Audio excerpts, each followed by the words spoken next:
How's it going, folks? Stu here. Film Festival, London. It's still going on. Reviews. You know the deal. Should we just do it? Let's just go for it. Relic is a film that exists, and I saw it at the film festival this year. Ooh. And it made me very scared, and I had a terrible night's sleep after watching it. If you've not heard of it, Relic is a new Australian horror flick from first-time feature film director Natalie Erica James, sort of in the same footsteps as something like Babadook, which is a comparison you're going to hear from anyone and everyone that sees Relic, I guarantee it, in that it is taking the horror genre and using it to tackle dramatic themes, more kind of relevant and poignant emotions, and it is, just like Babadook as well, very, very creepy and kind of terrifying. The film follows a woman and her daughter as they lose their grandmother, and so they have to go back to her house and see what the deal is, see what's going on there. That's as much as I'm giving you storyline-wise. And yes, that does mean it's a horror film centering around an old woman. I've said about it on the channel before. That is one of my absolute most terrifying things I could see in a horror film. No disrespect to old people in general. You know, you're just a bit older than everyone. That's fine. In horror films, can you leave?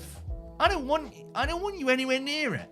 You absolute terrifying monsters. Did I just call old people terrifying monsters? I think I did. I mean, we'll leave it in. Really creepy. A really genuinely quite creepy film. The main thing I really enjoyed about this film is that Natalie Erica James as a director has got such a clear grasp on the atmosphere and the tone she wants to create in this film. A director that knows exactly how to press the right switches to get the feelings and emotions she wants. So it's a very kind of slow build of a horror film, but it is relentlessly creepy. It's very, very unnerving. And that comes through in some of the scares, which are not really scares, I guess, in that they feel like they're building up to things, and they're rarely like a, oh, big scary thing until the latter half of the film. But they are scares, and they're often done really interestingly. There's one point where it plays very interestingly with sort of the back and the front of someone's head. I'm not going to go into many more spoilers because I don't want to ruin things, but if you've seen the film, I'm sure you know what I mean about that. That was one of those moments where I was like, oh my god, I'm terrified, but also, wow,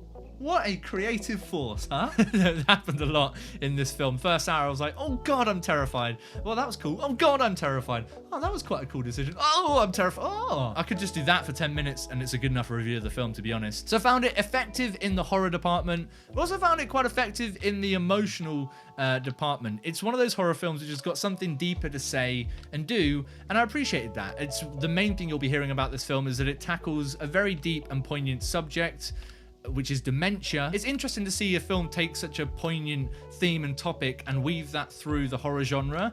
And I like that about the film above everything else, to be honest. I think that's the most interesting thing it's got going for it here. Even more interesting because I literally on the same day, back to back, watched two films about dementia, which are wildly different ends of the spectrum in terms of films. That being said, I don't think it necessarily lands everything it's trying to in a really strange way, which I'm not sure I can really pinpoint, so I appreciate that's a really frustrating thing to hear in a review for a film. But it does feel a little bit to me like, even though overall I appreciate that merging of drama and horror, the way it dives through that allegory can feel at different levels throughout the film. There are points where it feels really well done, like it feels like you're watching a really clever merging of horror and drama. But there are other times when it can feel quite obvious, and it can also feel a little bit jarring for that. Particularly towards the end of the film, as the horror aspects start to really get turned up, cranked up to 11. When the kind of allegory for dementia and the more dramatic themes start to get woven back in, it can feel like it's sort of at odds with itself in a way which I don't think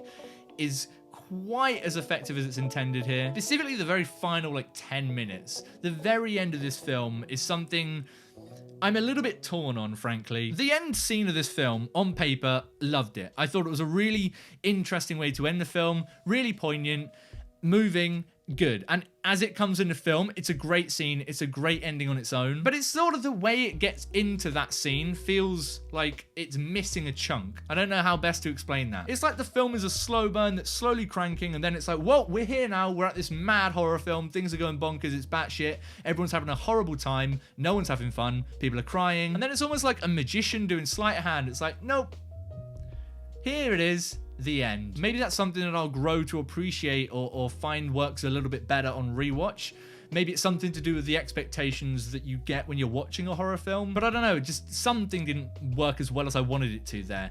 And it's so frustrating not being able to spoil it for you guys. But that's not to say that I didn't overall have a really great time with Relic, because it was a great little horror film. I was constantly scared, constantly unnerved, had a tough time getting to sleep that night, which is a good attest of any. I'm happy the film exists, and I think it's a fantastic debut here. But I guess to come back to the really frustrating Babadook comparison that everyone's going to make, I think having seen a film like Babadook, which I think does a lot of the similar things this film's trying to do, but a little bit better, I think that can harm a film like this. But it was a good time, and above all, it worked well as a horror film, so it did its job. But what about you guys? Did you have a chance to check out Relic at this year's London Film Festival? If you did, let me know what you thought about it. Let me know if you were as terrified as I am about old people in horror films. But also, if you want to catch any more reviews from me from the festival, make sure you hit that subscribe button so you're not missing any new videos from me. Helps me out, but also, there's too many films to review. Someone's got to watch them. But until then, stay beautiful, stay safe, and try not to get old. Just try not to get old. And if you are going to get old, just try not to walk in front of a camera on the set of a horror film. It'll just help me out, it'll help everyone out. We'll all be much happier for it.